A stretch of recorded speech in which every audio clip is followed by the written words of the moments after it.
The Alpha King's son was born wolfless, until an Omega Maid pulled out something mysterious. The moon did not sing to Adrian Whitford. It mocked him.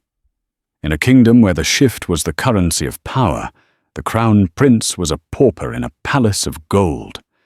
He stood 24 years old, broad-shouldered and sharp-jawed, yet hollow inside, the only male in the Whitford bloodline who remained skin and bone when the lunar light touched the earth. They called him the Hollow Prince. They whispered that his blood was water, but as he stood on the precipice of his banishment, watching the frantic feral court dance below, Adrian didn't know that the girl scrubbing the floor behind him, a girl whose name he hadn't bothered to learn, held a secret in her apron pocket that could not only break his curse, but shatter the very foundation of the Alpha's throne. The great hall of the Whitford citadel smelled of roasted venison, pine needles, and the cloying metallic scent of aggression. It was the eve of the lunar equinox, the night the pack celebrated strength, lineage, and the raw brutality that kept King Cassian Fernbrook, Adrian's father, on the throne. Technically, Adrian carried the name Whitford, his mother's name, a silent protest she had enacted before her untimely death. But the kingdom belonged to Cassian, a man who wore his wolf like a second skin, a beast of charcoal fur and malice. Adrian sat at the high table, nursing a goblet of wine he had no intention of drinking. He felt the eyes of the court on him. They pricked his skin like needles. To his left sat Anastasia Blackwell, the daughter of the Southern Alpha. She was beautiful in a terrifying way, her hair a cascade of midnight silk, her eyes predatory amber. She was intended to be his betrothed, provided he ever presented his wolf. "You look pale, Prince Adrian," Anastasia purred, her voice low enough that only the high table could hear. She sliced into her steak with unnecessary force. "Perhaps the moonlight is too bright for your delicate constitution." Adrian gripped the stem of his goblet until his knuckles turned white. "My constitution is fine, Anastasia. I simply find the display of gluttony exhausting." "Gluttony?" She laughed, a sound like breaking glass. "It is hunger, Adrian, a hunger you wouldn't understand. The wolf eats because it must. You eat merely to survive." "Enough," King Cassian growled. He didn't look at his son. He never looked at his son if he could help it. The king was a massive man, scarred and graying, radiating an aura of dominance that made the air heavy. "Do not tease the boy, Anastasia. It is not his fault he was born a mistake." The silence that followed was louder than any howl. Adrian felt the familiar burn of humiliation in his chest, a cold fire that had lived there since his 16th birthday, the day he failed to shift for the first time. "I am not a mistake, father," Adrian said, his voice steady despite the trembling in his hands. "I am a man." "Perhaps that is enough." Cassian turned then, his eyes flashing with a dangerous, golden luminescence. "A man?" he sneered, his voice booming across the hall, silencing the music and the chatter.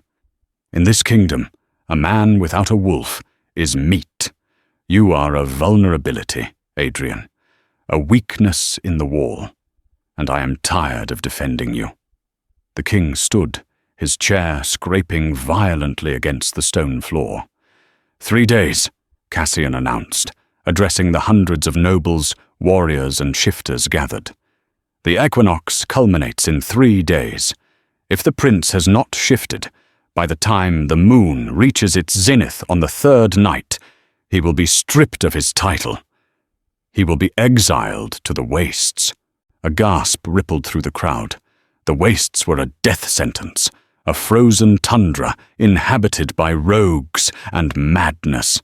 "Father," Adrian stood, knocking his chair over, "you cannot do this."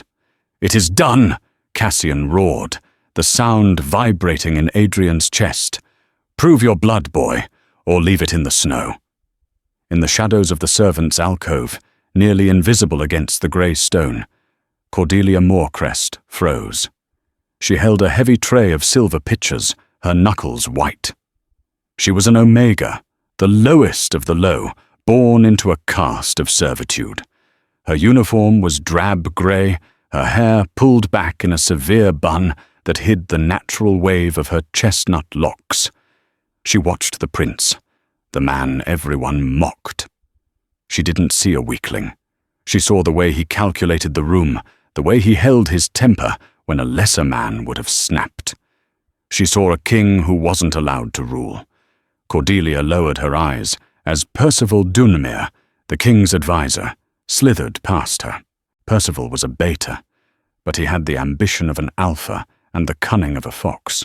He paused near the alcove, his eyes scanning the room, landing on Adrian with a look of twisted satisfaction. "Checkmate," Percival whispered to himself. Cordelia felt a cold chill run down her spine. This wasn't just a test of strength, it was an execution.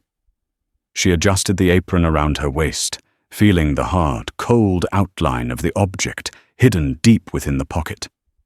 It had been her grandmother's, and her grandmother's before her, a relic of the old ways, before the Fernbrooks took the throne, before strength was measured only in teeth and claws. She hadn't planned to intervene. An Omega who caught the eye of the court usually ended up dead. But looking at Adrian, standing alone against a sea of predators, Cordelia felt a pull she couldn't explain. It wasn't pity. It was recognition. He was trapped in a cage of their making. And she held the key. The kitchens were a chaotic symphony of clanging pots, shouting cooks, and the overwhelming heat of the hearths. Cordelia moved through the madness like a ghost, her movements efficient and practiced. She was invisible here, just another pair of hands, scrubbing, carrying, and serving. "Did you hear?" whispered Mara, another scullery maid, as they scrubbed a massive cauldron. "The prince is finished. The betting pool says he won't last an hour in the wastes." "He's not gone yet," Cordelia murmured, focusing on a stubborn stain of grease. "Might as well be," Mara scoffed. "Anastasia Blackwell is already measuring the drapes for the Queen's chambers. She'll marry the king's nephew once Adrian is out of the way." "That's the rumor." Cordelia didn't reply. Her mind was racing. She had served Adrian's chambers for 2 years. She knew things the court didn't. She knew he spent his nights reading ancient texts on strategy and agriculture, not weeping. She knew he practiced swordsmanship in the abandoned training yards at dawn, his form perfect, his human muscles honed to a deadly precision. He wasn't weak. He was just different. Later that night, Cordelia was assigned the final round of fireplace duties in the royal wing. The castle was quiet, the revelry having died down to a drunken stupor. She entered Adrian's chambers softly. The room was dark, save for the dying embers in the hearth. She moved to stoke the fire, kneeling on the stone hearth. "Leave it," a voice said from the shadows. Cordelia jumped, nearly dropping the iron poker. Adrian was sitting in a high-backed armchair by the window, staring out at the moonlit grounds. He held a glass of untouched whiskey. "Forgive me, Your Highness," she whispered, bowing her head. "I thought the room was empty." "It is empty," Adrian said, his voice devoid of emotion. "There is no one here but a ghost and a maid." Cordelia hesitated. Protocol dictated she leave immediately, but the despair in his voice was so heavy it felt like a physical weight in the room. "You are not a ghost, sir," she said, her voice trembling slightly. Adrian turned his head. The firelight caught the sharp angles of his face, illuminating the exhaustion in his dark eyes. "And you speak? I thought the Omegas were trained to be silent furniture." "We are trained to be invisible, not mute," Cordelia replied, surprised by her own boldness. Adrian let out a short, dry chuckle. invisible. I envy you. To be unseen would be a blessing right now." He took a sip of the whiskey and grimaced. "Tell me, what is your name?" "Cordelia, Your Highness." "Cordelia." He tested the name on his tongue. "Well, Cordelia, you should go. If my father finds you here, talking to the disgrace of the line, he might decide you're conspiring with me." "Are you conspiring?" she asked. Adrian looked at her, really looked at her, for the first time. He saw the intelligence in her hazel eyes, the defiance in the set of her shoulders. "I am trying to figure out how to survive, but it seems my biology has doomed me." "Is it biology?" Cordelia took a step closer, checking the door to ensure it was latched. "Or is it a lock?" Adrian frowned, sitting up straighter. "What are you talking about?" "You are not weak, Your Highness. I have seen you in the practice yards. You are faster than the wolf guard, stronger than the betas in human form. A body that's strong does not house a weak spirit. The wolf isn't missing. It's buried." Adrian stood up, his height imposing even without the shift. "Careful, Cordelia. You speak of things you don't understand. The royal healers, the shamans, they have all examined me. There is nothing there." "They looked for a wolf," Cordelia said, her heart pounding against her ribs. "They didn't look for the cage." She reached into her apron pocket. Her fingers brushed the cool, smooth surface of the object. It hummed against her skin, a low vibration that traveled up her arm. "What do you know?" Adrian demanded, stepping closer. The air between them crackled, not with magic, but with a sudden, intense tension. "I know that the history books are written by the victors," Cordelia whispered, "and I know that your mother, Queen Helena, was not just a Whitford. She was a descendant of the Moon Singers." Adrian froze. "The Moon Singers are a myth. Heretics wiped out centuries ago." "Not all of them," Cordelia said. "Some became maids, some became invisible." Before Adrian could respond, the heavy oak door handle rattled. Heavy boots thudded in the hallway.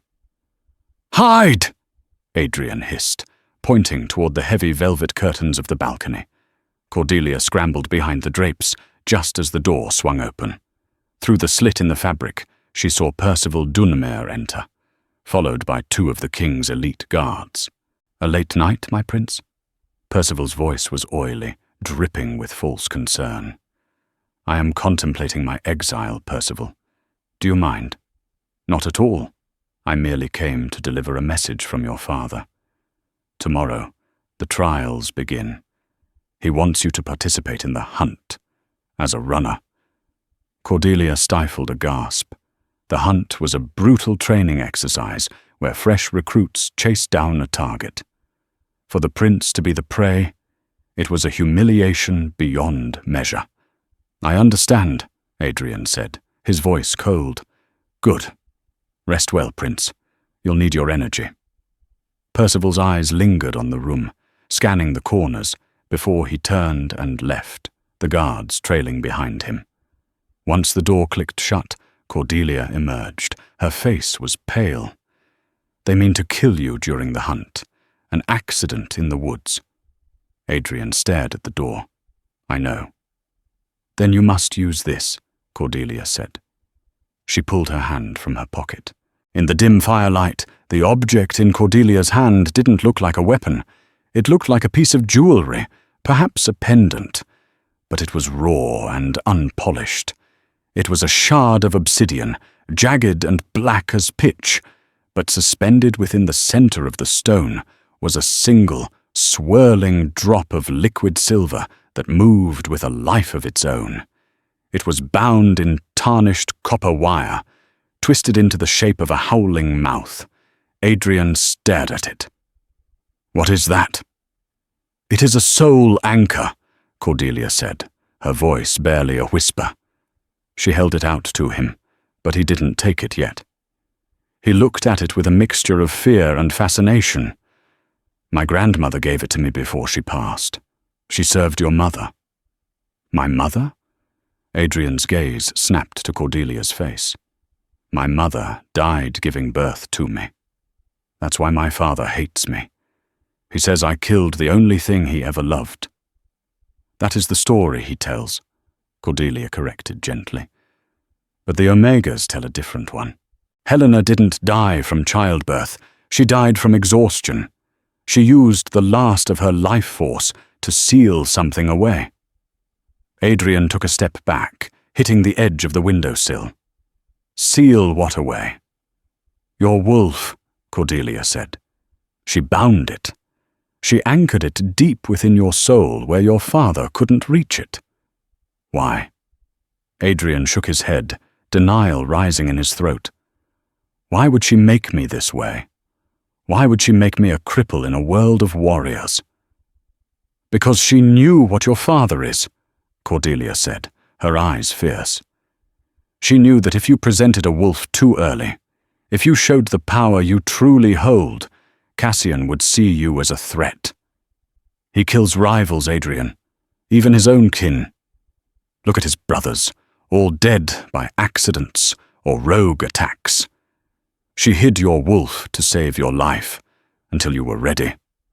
"Ready?" Adrian laughed bitterly. "I am 24. I am about to be exiled. I am not ready."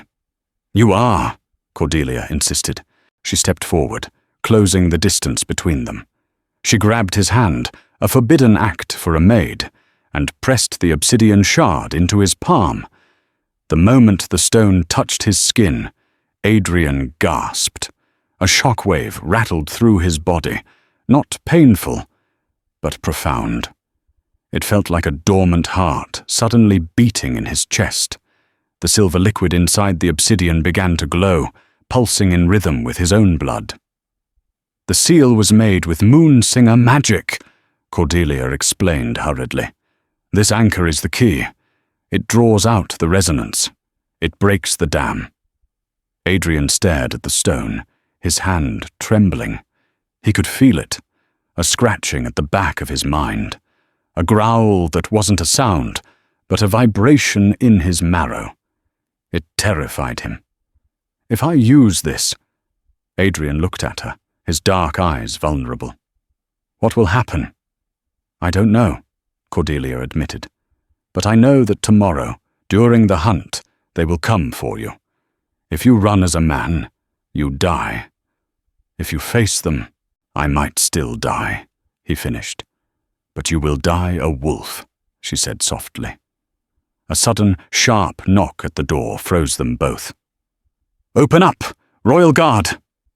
Adrian shoved the stone into the pocket of his trousers. He grabbed Cordelia by the shoulders, his grip strong. "The servants' passage behind the tapestry. Go. Now." "Adrian, go," he commanded, the authority in his voice unmistakable. Cordelia scrambled behind a heavy tapestry depicting the First War, just as the door burst open. It wasn't Percival this time. It was Anastasia Blackwell, flanked by 2 of her personal guards. She wasn't dressed for court. She was dressed in black leather hunting gear. "Practicing your hiding skills, darling?" Anastasia drawled, stepping into the room. She looked around, her nose twitching. She sniffed the air. "I smell cheap soap and fear." Adrian stood his ground, blocking the view of the tapestry. "What do you want, Anastasia?" "It is past midnight." "I came to give you a sporting chance," she said, walking a circle around him. She trailed a finger down his chest. "Run tonight, Adrian. Leave the citadel. If you leave now, before the hunt, I can ensure the guards on the west gate look the other way." "Why would you do that?" Adrian asked, his eyes narrowing. "Because I have a heart," she smiled, showing too many teeth. "And because watching the dogs tear you apart tomorrow will be messy. I dislike mess." "You want me gone so you can claim the throne without a marriage," Adrian deduced. "If I'm exiled, the line of succession breaks, and the strongest alpha takes the crown. That would be you, wouldn't it?" Or rather, you and whatever puppet you marry. Anastasia's smile vanished. You are smarter than you look. It is a shame about the rest of you. She leaned in close, her lips brushing his ear. Don't be a hero, Adrian. Heroes bleed the most. She turned on her heel and marched out, her guards following. Adrian waited until their footsteps faded. He turned back to the tapestry, but Cordelia was already gone. He reached into his pocket and pulled out the obsidian shard. It was warm now, hot even. He walked to the mirror. He looked at his reflection, the pale skin, the human eyes. But as he squeezed the stone, he saw a flicker in the glass. For a second, just a second, his reflection didn't blink, and the eyes staring back weren't brown. They were violet, the color of the ancient kings. He clenched his fist around the stone. Tomorrow he would run. But he wouldn't run away. The forest floor was a labyrinth of frost-bitten roots and decaying leaves, slick with the morning dew. Adrian ran. His lungs burned like they were filled with crushed glass, his human legs pumping rhythmically against the uneven terrain. He wore only a thin tunic and trousers, the standard garb for the prey in the royal hunt.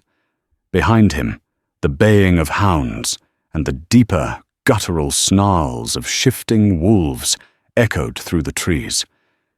They had given him a 10-minute head start. It had been an insult, not a mercy. "Run!" his mind screamed. "Don't look back!" He vaulted over a fallen log, his boots skidding in the mud. He could hear them closing in, the heavy thud of paws, the snapping of branches. The recruits, eager to prove their viciousness to King Cassian, were not holding back. And leading them, Adrian knew, would be Anastasia's personal guard, instructed to make the accident look convincing. He reached the edge of the ravine, a steep drop into a rushing river below. It was a dead end. He spun around, his chest heaving, sweat plastering his dark hair to his forehead. 3 wolves burst from the underbrush. One was a mottled grey, another russet, and the center one, a massive, sleek black beast, was Anastasia's captain. They slowed as they saw him cornered, lips peeling back to reveal yellowed fangs dripping with saliva. They didn't attack immediately. They circled, savoring the fear they expected to smell. But Adrian didn't smell like fear. He smelled like ozone and old stone. He reached into his pocket, his fingers wrapping around the obsidian anchor. It was scorching hot now, vibrating so violently it made his hand numb. "Come on, then!" Adrian shouted, his voice cracking but loud. "Finish it!" The black wolf lunged. Time seemed to warp. As the beast was mid-air, jaws aiming for Adrian's throat, Adrian squeezed the stone with every ounce of strength he possessed. He didn't just hold it. He pulled from it.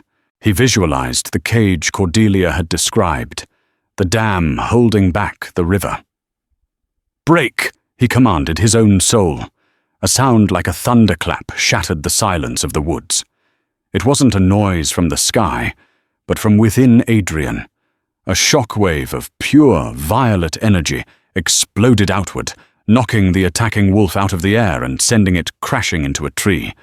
Adrian fell to his knees, screaming as his bones rearranged themselves. It wasn't the fluid, easy shift of the Fernbrook line.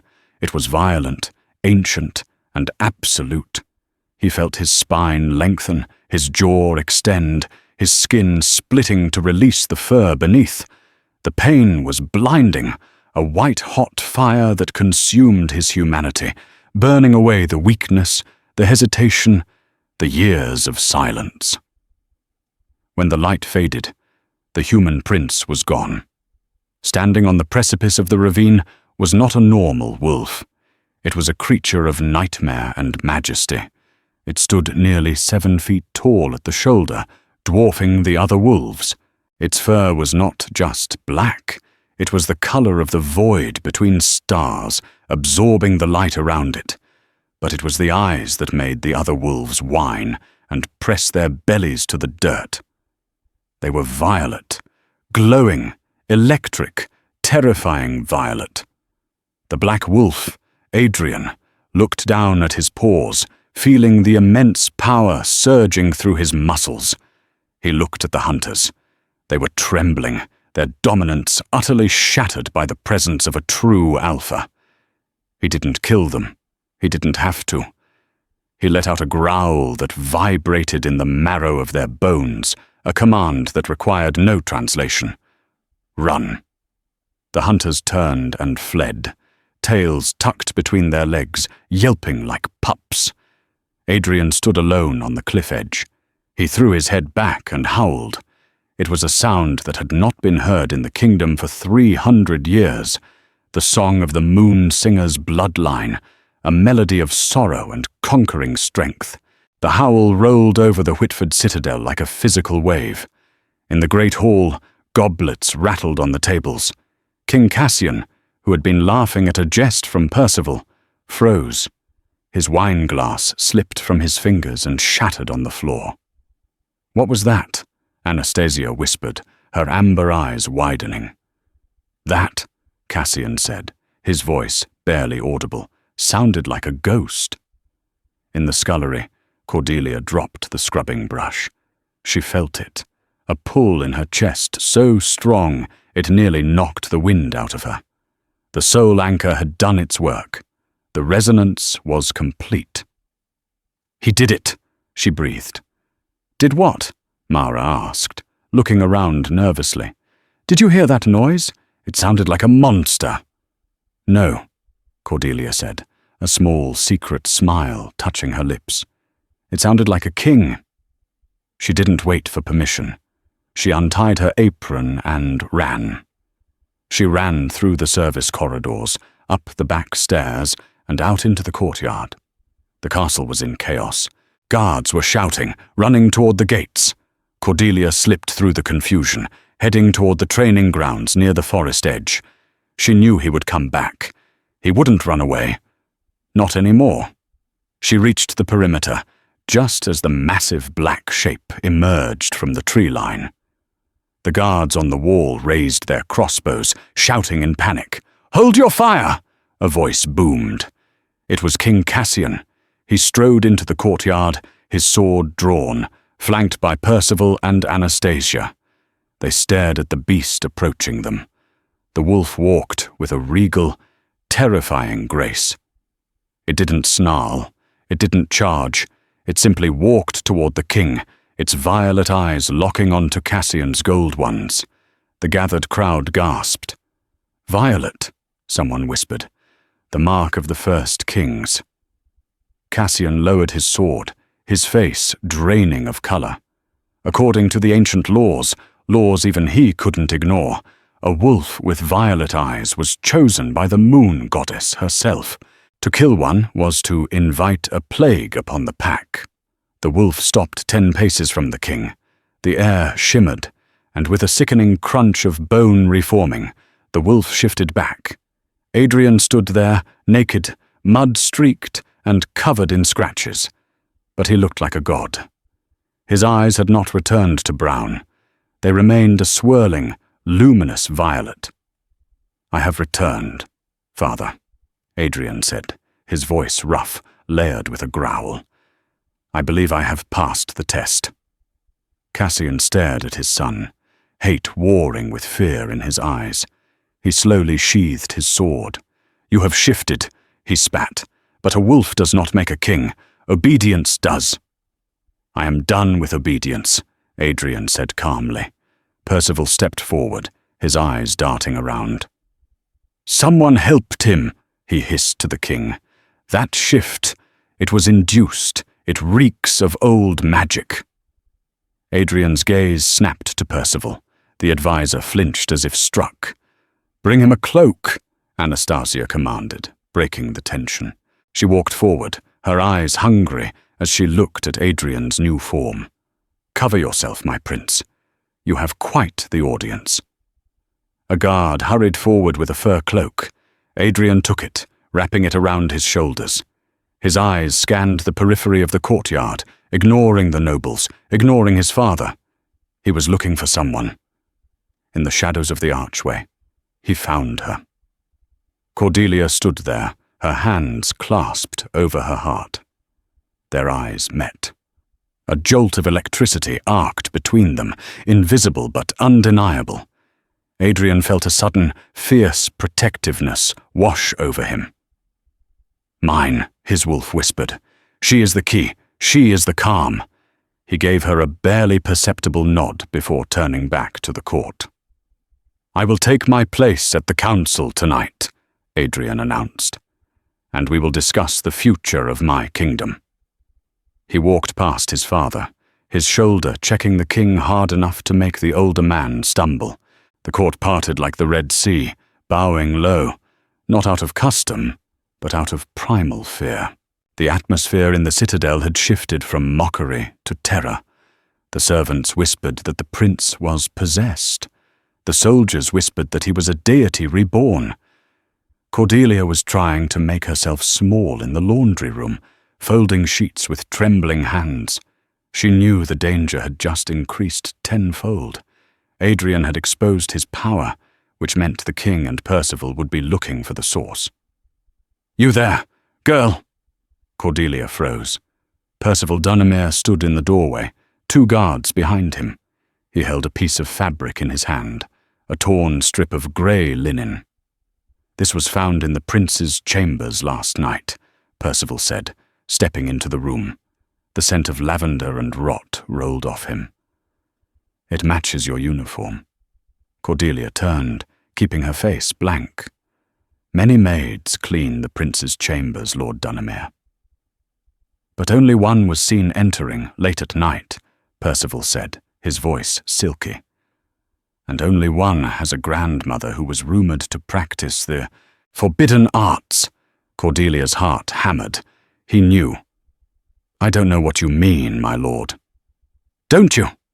Percival moved faster than a human should, grabbing her wrist. His grip was bruising. "The prince's wolf didn't just wake up. It was pulled out. That implies a key. Where is it?"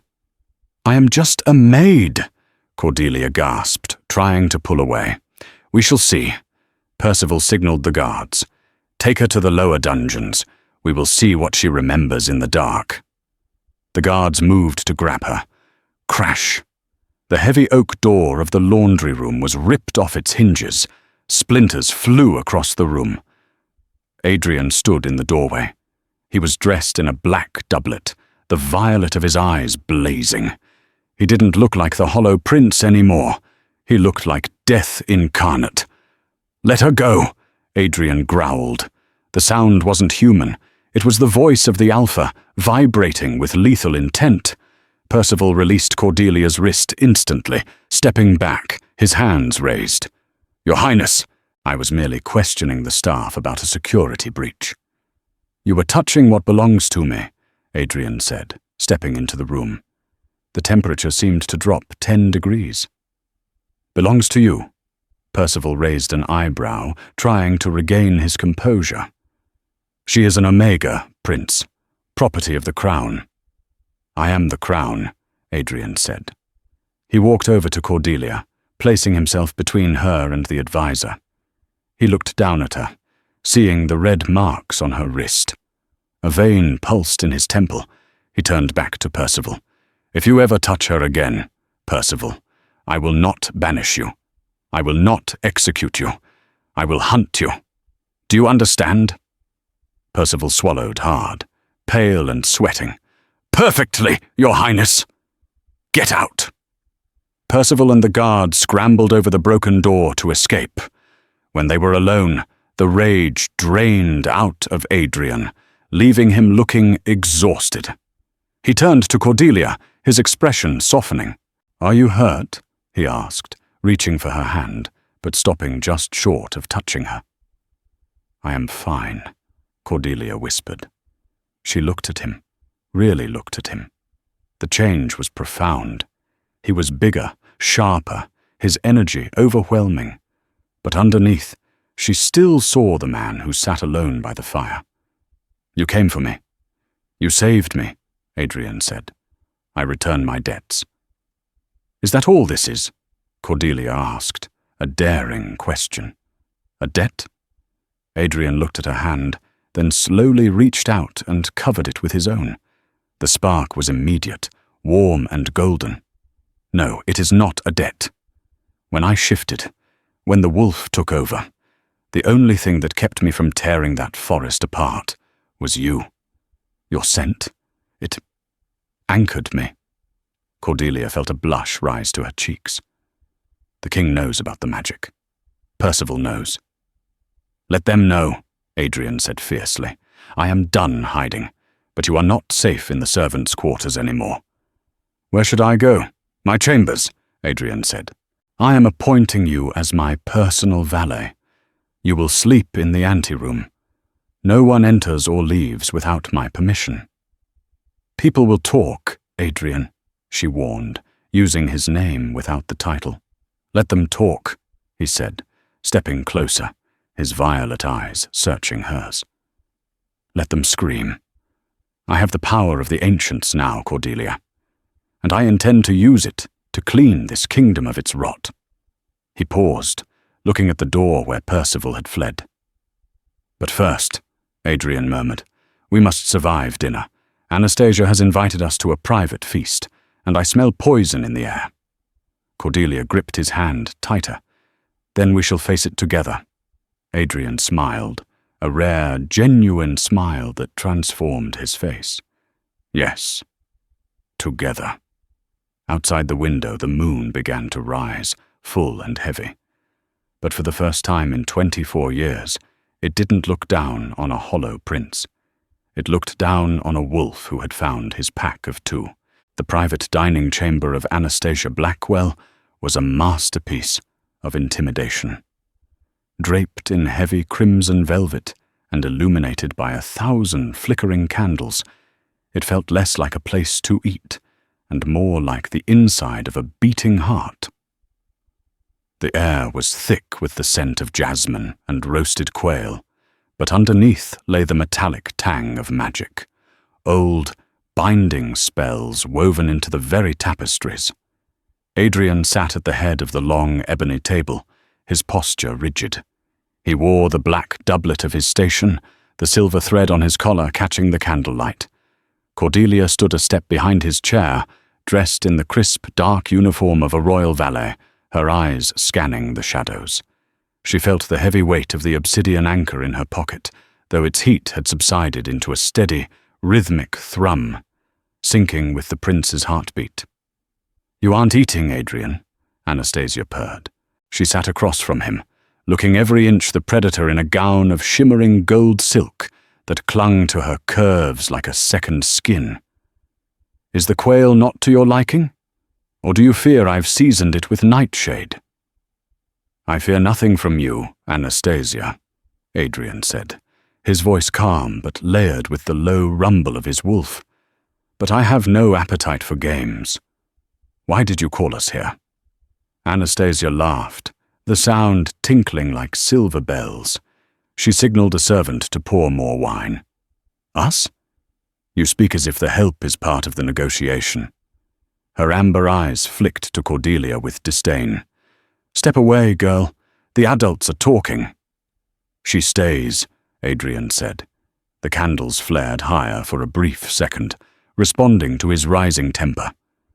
Anastasia's smile faltered, then returned, sharper this time. "Very well. Loyalty is quaint. But let us speak of reality. Your father is gathering his generals in the war room. He claims your shift is an abomination, a trick of dark magic. He intends to declare you a rogue by sunrise." Cordelia stiffened. A rogue status meant open season. Any wolf in the kingdom could kill him without consequence. "Let him try," Adrian said, reaching for his wine glass but not drinking. "He will succeed," Anastasia countered, leaning forward, her voice dropping to a conspiratorial whisper. "Unless you have an alliance. The Southern Pack, my pack, is the largest military force outside the Citadel. Marry me, Adrian. Tonight. We announce the union before the dawn. My father will back your claim, and Cassian will be forced to stand down. You get the crown. I get to be queen." "And what becomes of Cordelia?" Adrian asked, his gaze unwavering. Anastasia waved a hand dismissively. "She can stay. Every king needs a mistress. Or a pet. I am not a jealous woman, Adrian. I only care about power." Silence stretched across the table, taut as a bowstring. Cordelia looked at the back of Adrian's head, her heart pounding. It was a logical offer. It was the safe choice. It would save his life. Adrian slowly stood up. He picked up his wine glass and poured the contents onto the pristine white tablecloth. The red liquid spread like a blood stain. "You misunderstand the nature of power, Anastasia," Adrian said softly. "You think it is something to be traded, to be shared in back rooms. But true power, the power of the violet eyes, is not negotiated." He turned to Cordelia, extending his hand. "Come." Anastasia's face twisted into a mask of fury. "You reject me? For a scrubber?" "I reject you," Adrian said, looking back at her with pity, "because you are a wolf who thinks like a sheep. You follow the herd. I intend to lead it." "You won't make it out of this room," Anastasia hissed. She snapped her fingers. The door slammed shut. From the shadows of the velvet drapes, a dozen soldiers emerged. Not regular guards, but mercenaries, their armor stripped of crests. They held crossbows loaded with silver-tipped bolts. "A simple choice, Adrian," Anastasia said, standing up. "Marry me or bleed out on my floor." Adrian didn't shift. He didn't even flinch. He looked at Cordelia. "Do you trust me?" "With my life," she whispered, her hand moving to her pocket. "Good. Then close your eyes." Adrian didn't need the anchor this time. The anchor had only been the spark. He was the fire. He slammed his fist onto the table. Boom! It wasn't a physical blow. It was a telekinetic shockwave.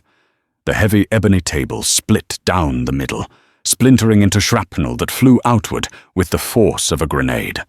The mercenaries were thrown back against the walls, their crossbows firing harmlessly into the ceiling. The candles were extinguished instantly, plunging the room into darkness. "Run!" Adrian commanded. He grabbed Cordelia's waist, hauling her toward the balcony doors. He kicked them open, shattering the glass, and they leaped out into the cool night air, landing on the stone terrace below. "They will hunt us now!" Cordelia shouted over the wind. "Let them come!" Adrian growled, his eyes glowing violet in the dark. "The time for hiding is over."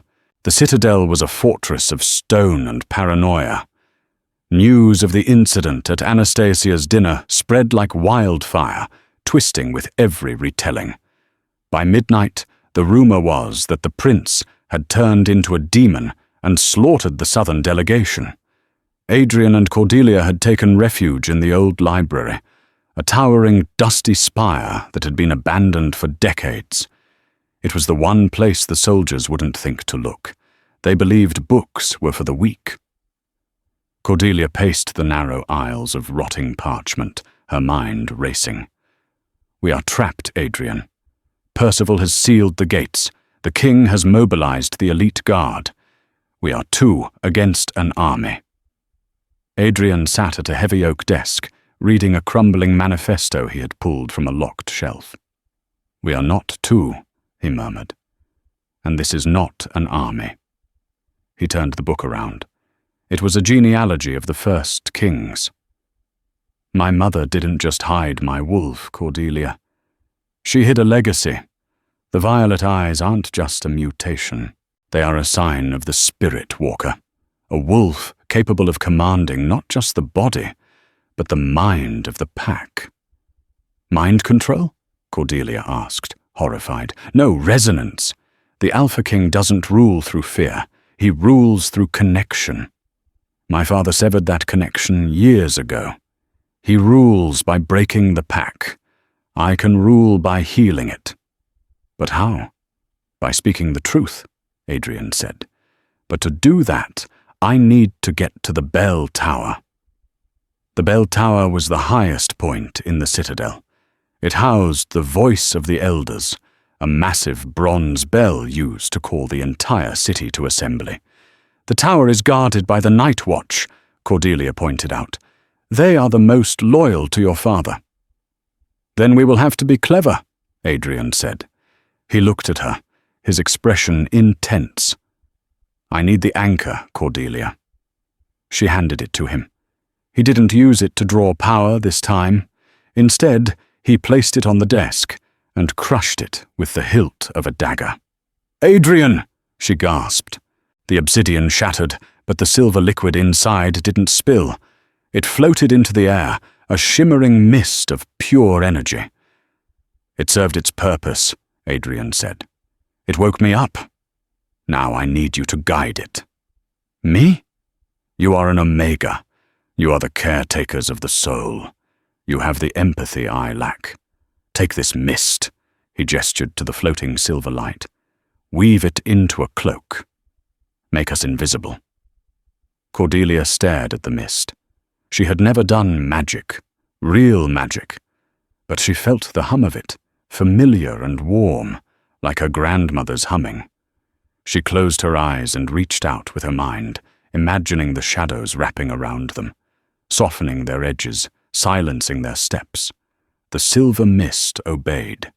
It expanded, swirling around them until the library disappeared, replaced by a grey, shifting fog. "It's working," Adrian whispered, his voice filled with awe. Under the cover of Cordelia's weave, they moved through the castle. They walked past patrols of snarling guards who looked right through them. They slipped past the heavy barricades of the inner sanctum. They reached the base of the bell tower. The stairs spiraled up into the dark, guarded by two massive wolves. Cordelia felt her concentration slipping. The magic was draining her. I can't hold it much longer," she panted, sweat beading on her forehead. "Just a little further," Adrian urged, supporting her weight. They began the climb. 100 steps. 200. The air grew thinner, colder. At the top, the wind whipped around the open arches. The great bronze bell hung silent and heavy. But standing in front of it, blocking their path, was Percival Dunamere.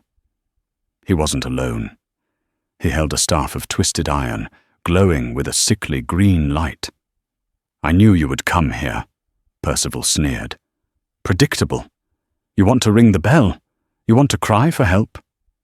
"I want to end this," Adrian said, stepping out of the fading mist.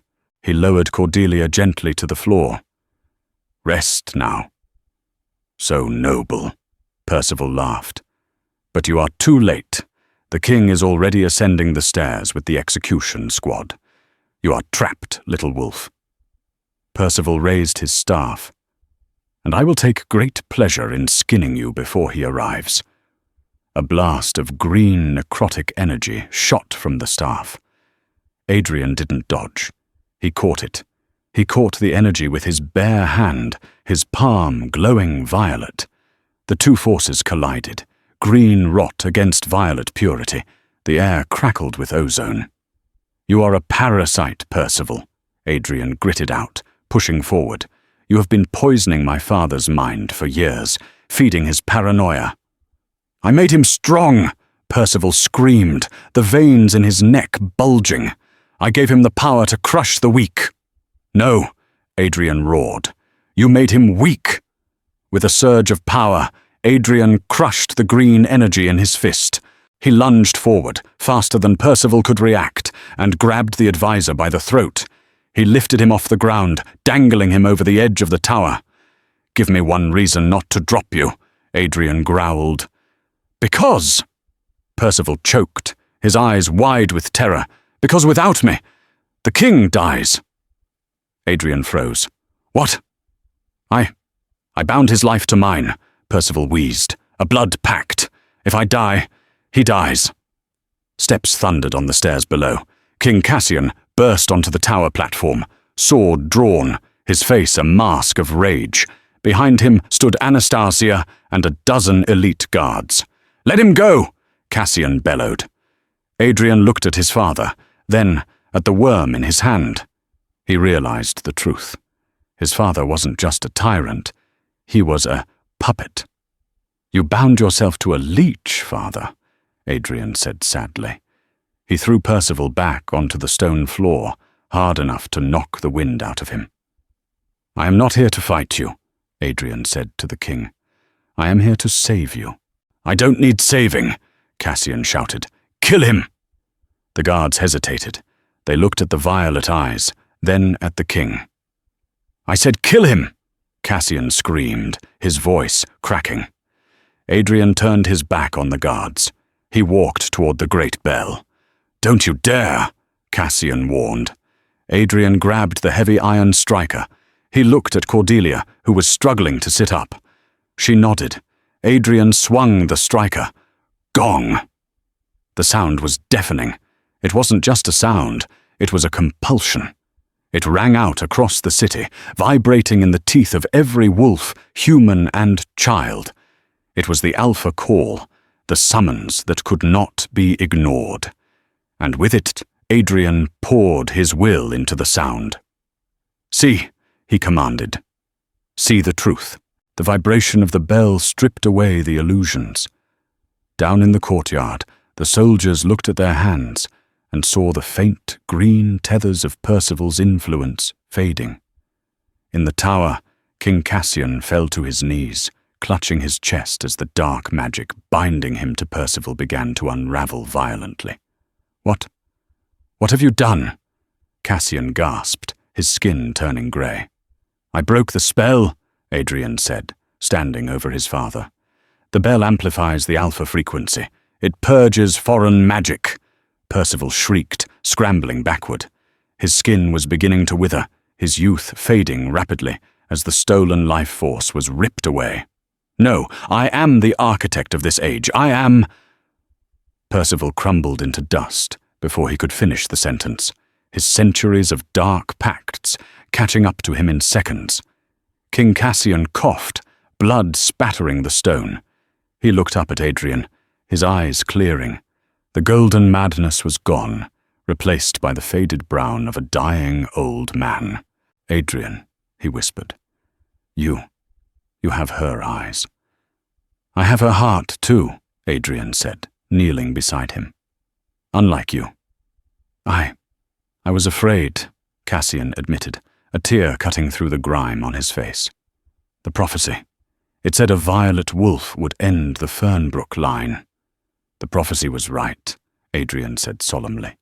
He stood up and looked at the guards, at Anastasia, who was cowering in the corner. "The Fernbrook line ends tonight. The Whitford line is restored." Cassian let out a long, rattling breath, and then he was gone. The king was dead. Silence descended on the tower, heavy and absolute. Anastasia was the first to move. She dropped to her knees, bowing her head so low it touched the stone. "Long live the king," she whispered, her voice trembling. The guards followed suit, dropping their weapons. "Long live the king!" Adrian didn't look at them. He walked over to Cordelia. She was pale, exhausted, leaning against the cold stone wall. "Are you all right?" he asked, his voice losing its command, returning to the gentle tone of the man in the firelight. "I am just a maid, Your Highness," she teased weakly. "This is a bit much for a Tuesday." Adrian smiled. He reached out and cupped her face. "You are not a maid. You are the Queen's own blood. The Moon Singers were the first advisors. You are my equal." He turned to the open archway. Below, the city was waking up. Thousands of torches were being lit. They were waiting for a sign. "What will you tell them?" Cordelia asked. Adrian took her hand.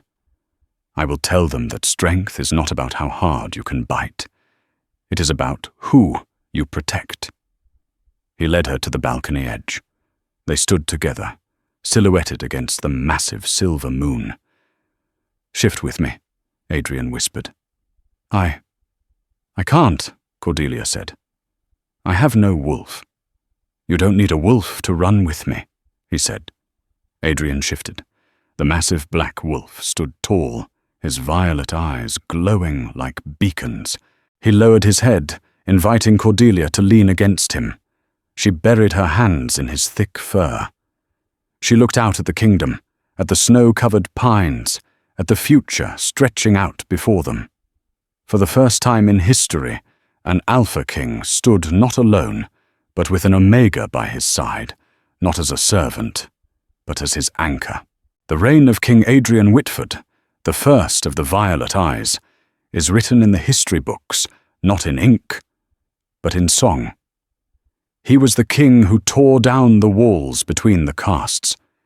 He was the king who banished the dark arts and brought back the old ways of balance and respect. But the bards prefer to sing about the Omega who stood beside him. They sing of Cordelia, the girl with the moon in her pocket, who taught a monster how to be a man, and a man how to be a king. They ruled for 60 years, a golden age where no child was born wolfless, for they understood that the spirit is the true beast. Their love story reminds us that destiny is not written in the stars, but hidden in the courage of the quietest hearts. It teaches us that we are not defined by what we lack, but by what we are willing to give. If you believe that true strength lies in the heart and not the claws, like, share, and subscribe for more tales of love, magic, and rebellion. May your own moon always be full and your anchor always hold.